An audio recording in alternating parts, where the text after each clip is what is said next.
Consideremos ahora el ejemplo 2, f tal que f de x es x a la 3, sea f esa función, obtener el gráfico de g tal que g de x es valor absoluto de x a la 3. Muy bien,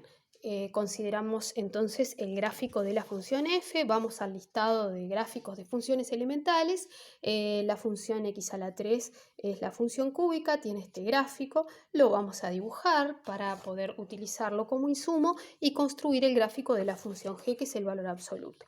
Acá tengo dibujado el gráfico de la función f de x igual a x a la 3, un gráfico auxiliar, lo dibujo con una línea bien suave y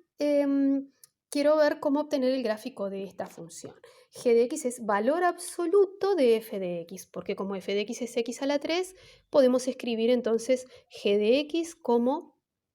valor absoluto de f de x. Sabemos que los gráficos de g y f tienen un vínculo. Como g es el valor absoluto de f de x, sabemos que el gráfico de g coincide con el gráfico de f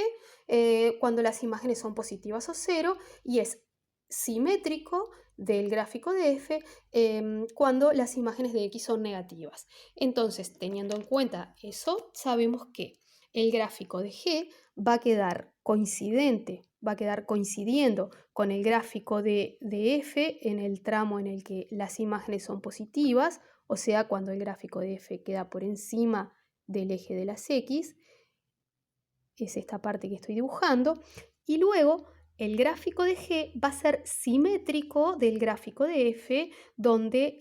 las imágenes son negativas, que es este tramo que está acá. Por lo tanto, acá voy a obtener algunos puntos simetrizando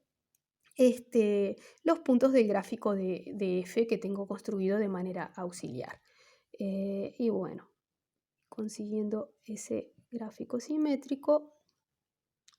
decimos este es el gráfico de la función g.